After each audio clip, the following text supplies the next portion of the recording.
Well, grand risings, everybody. This is Mystical Ariel here to shake the matrix, expand our minds, and make us all think. Well, we have the second part to our teaching that we taught the other day. So, if you missed that video, make sure you go down. Is it down below? Yeah, go down below and make sure you check the video out that was just before this one, because this is the second part to that one. Well, everybody, also make sure if you have not gotten any of the Awaken series, I have 3 books out now. Make sure if you have not gotten a copy of any of them yet, that you get yourselves a copy. You might as well buy the whole trilogy. It'll help that we go deeper, even deeper in the books than we do even in the teachings. But what I'm telling you is that these teachings we teach, they come from those books. The books, they got even deeper. They might even ask some of the questions that you want to know. But anyways, it's good to be here. But there's been some of us that have spent our entire lives feeling like we just do not fit. You know, not just I'm a little different, you know, but we just feel like we don't fit. This whole reality feels like it's the wrong size for my soul. You know, we move differently. We think differently. We feel differently.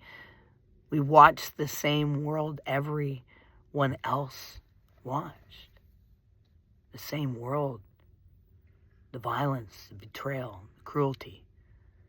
But something in us just could not understand how a human could do that. And yet no matter what we spent and what we went through in life, somehow we kept choosing love, grace, and light, even when nobody gave that back. And if that's you, this teaching is for you. Alienation as a sign, it's not a flaw. You know, philosophy has a word for this feeling of not belonging here. It's called alienation. They call it existential thinking. You know, they think they're thinkers that notice that human beings can feel like strangers in their own lives. Like we woke up in a story that doesn't even match the truth of who we are.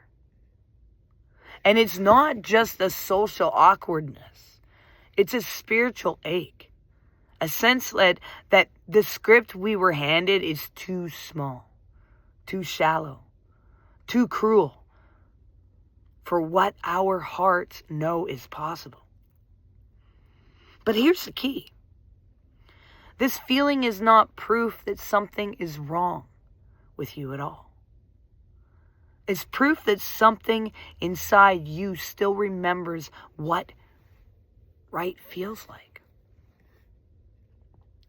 You know, Plato read this thing where Plato writes about the Plato's cave, you know, the matrix and the divine spark.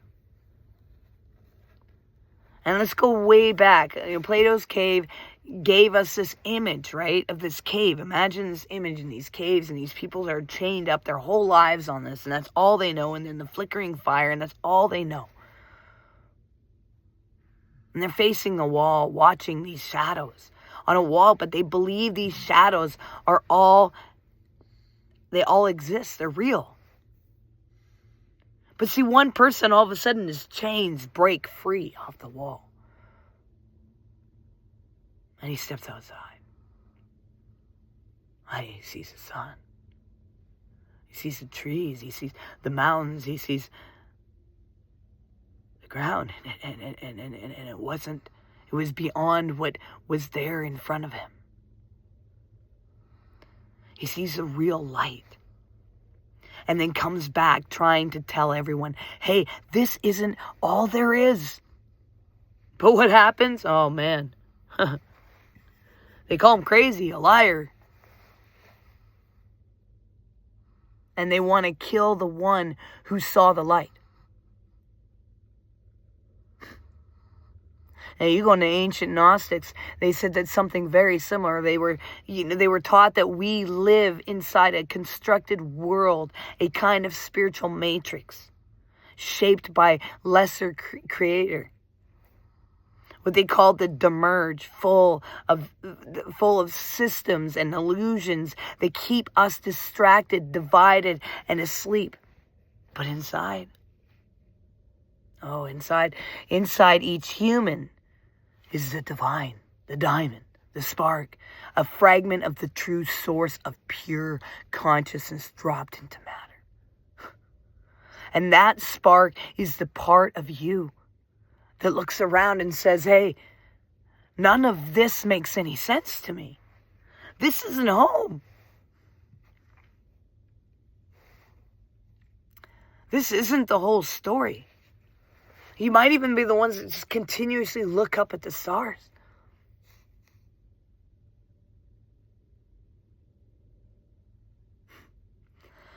So when you feel like you don't belong, here it isn't just in psychology. It's in the spark, in the bumping against the walls of the cave, and refusing to believe that the shadows are the truth. You see, the law of free will and volunteers. We're going to talk about this. There's people that are here in free will, and there's those of us that are volunteers. Oh, yeah. Oh, even DNA shows this. Let's move into a timeline of this world. What would create this to happen in the first place? Well, when the first atomic bomb was created and detonated, humanity entered a new level of danger.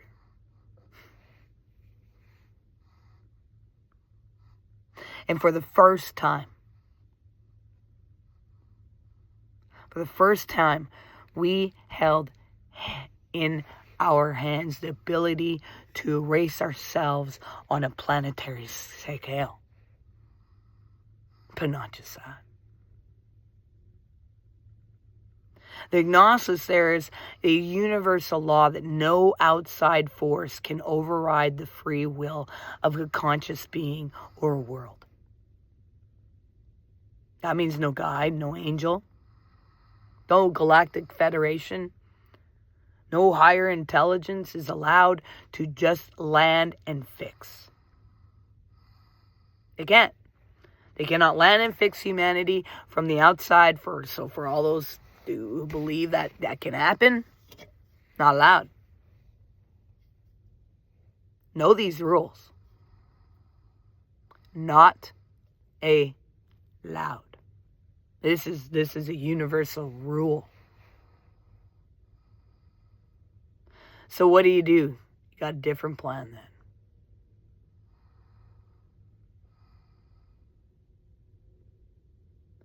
What if souls volunteered to come from the inside?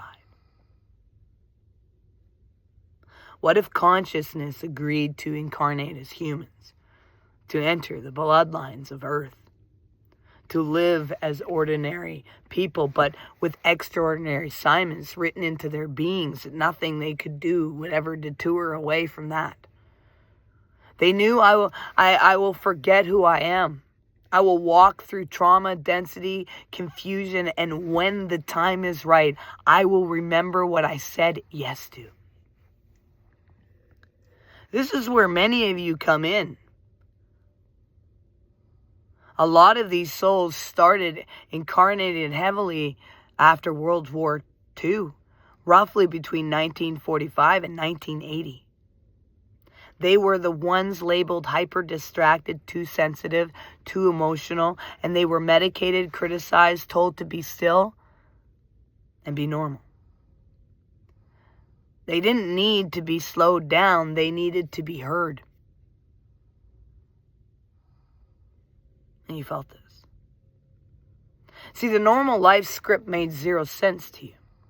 The 9 to 5, the endless consumption, the gossip, the cruelty, the competitive behaviors. Your soul looked at it all and quietly said, "No, man, this is not what I came for." See, psychology and the nervous system, the antenna, we call it. Psychology would say many of us are highly sensitive or neurodivergent. Our nervous systems are wired to feel more, notice more, and carry more. And we pick up tone, energy, micro expressions. We're the ones who get sick in toxic environments, emotionally and sometimes physically, because our bodies refuse to normalize what is not natural. Trauma then hits those sensitive systems hard. And when develop anxiety, depression, disassociation, chronic health issues, but here is the deeper layer. Your nervous system isn't just fragile, it's finely tuned. And science shows us this. Neuroplasticity, the brain changes with what we repeatedly think and feel. And when you repeatedly choose love, compassion, and forgiveness instead of revenge and hatred, you literally reshape your neural pathways around those choices. Heart-brain coherence, when your heart is in a state of love or gratitude, your heart and brain sync up and create more order. So electromagnetic field, they basically create a more ordered electromagnetic field around your body. Just your presence affects the nervous system of people around you. And quantum perspective, at a deepest level, matter is energy, okay? And the observer participates in how that fact that reality shows up. And your consciousness is not separate from the world you are moving through. Just basically, simply put, is that you are an antenna, okay? You're a satellite. You are a tuning fork. And just walking through the world, our field is quietly broadcasting a different possibility of being human. We make people think just by being there. And you've noticed this, and I'm sorry, I know you're definitely one to talk about, and you're sitting there going, "What? I don't get it. What have I done?" Strangers, Stephen, will come up to you and tell you their story. People feel calmer or even more triggered around you without even knowing why. Rooms feel different when you enter. You can change a room by the way you are doing. Let's name the signs so you can recognize yourself. You carry the mark of memory. That's what it is, okay? You always felt like your clothes didn't fit, that you were playing a role and were never meant to play. You feel a deep homesick for a place you've never seen, but somehow you know it is as home. See, you are horrified by cruelty, rage, and malice. Your body almost cannot tolerate intentional harm. You love very deeply, often more deeply than people know what to do with. And you've been called too sensitive, too emotional, too intense, too in your head, or too out there. And you often feel like you're here for a reason, but you can't quite put that reason into words. And so your body struggles, strange health issues, burnout, sensitivity, and no one can fully explain why. You carry this quiet knowing, I don't belong in this world system, but I am here for this world. And this mark is not about being the chosen one. It's about the fact that you choose. You choose to come here. You choose to incarnate into one of the original or sensitive bloodlines.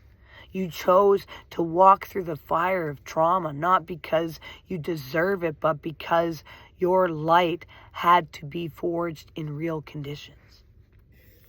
And you echo, you feel the sense that some part of you remembers something just out of reach. That is the mark of the agreement you made before you got here.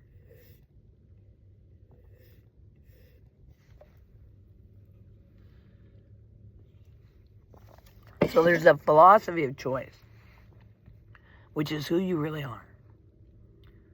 And now we bring philosophy back into existential philosophy. It says, you are not just what the world made you. You are what you choose to become in response. And in a meaningless universe, they say you are the one who gives meaning through your choices. Gnostic wisdom says the universe is not meaningless, it is misread. And the deepest meaning is already in you as the divine spark, and your choices either cover it up or reveal it. And so when you, after everything you've been through, still choose love, still choose grace, still choose to see humanity through tears instead of hate, that is not weakness. That is existential courage. That is spiritual remembrance. The Stoics said the best revenge is to be unlike the one who harmed you. You know, you've been living that without knowing the quote. Your soul refuses to become the thing it came here to heal. In nature, you know, how the earth explains you. Nature has always been my favorite teacher. That's why I love to spend so freaking much time in nature. That's why I'm in it right now. I'm in the desert.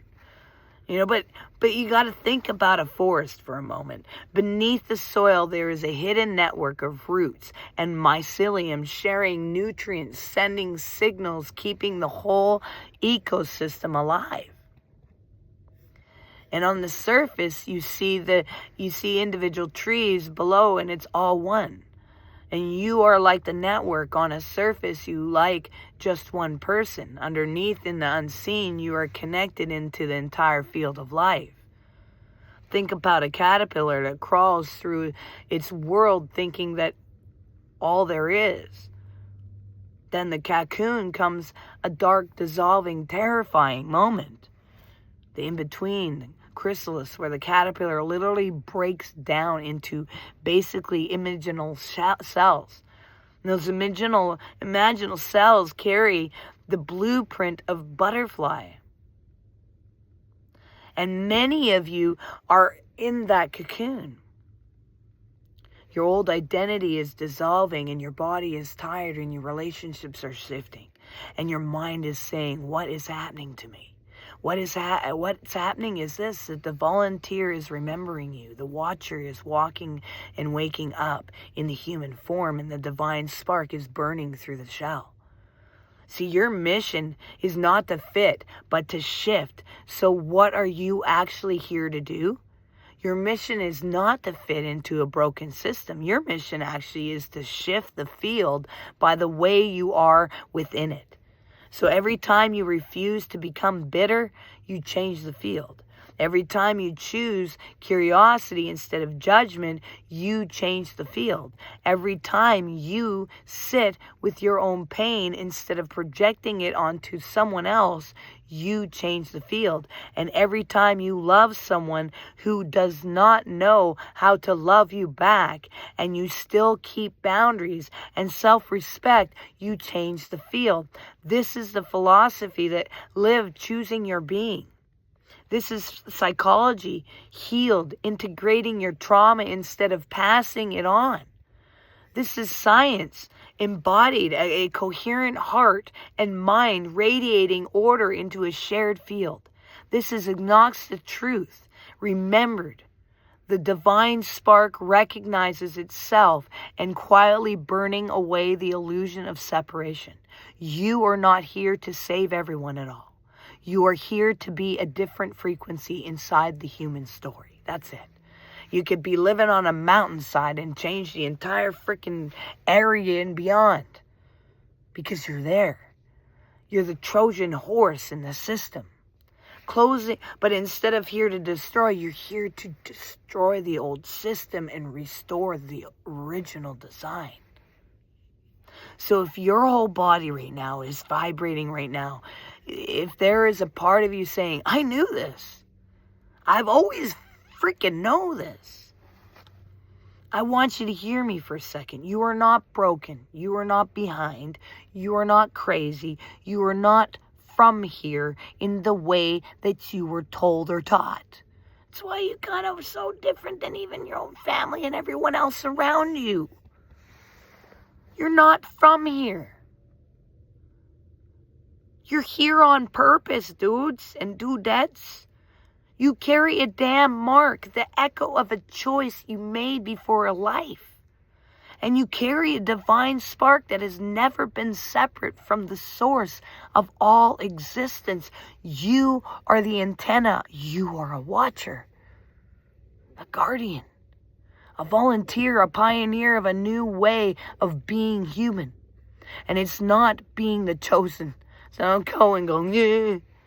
No, you chose this. It's about remembering that you chose this. You designed everything so you don't even get to sit in, oh my yesterday. No, you chose that to frickin' happen, man. Some of us it's an imprisonment, but then there's us that we chose this. We said yes to coming here. Yes to walking through the damn son of a gun of a fire.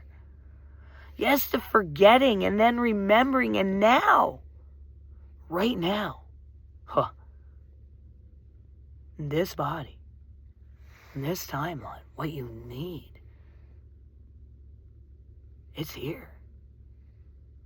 The moment has come. The memories return. You're remembering. Take a breath and feel on the ground. Feel that heart beating. You are here for a reason. You are love in a world that forgot it was made of love.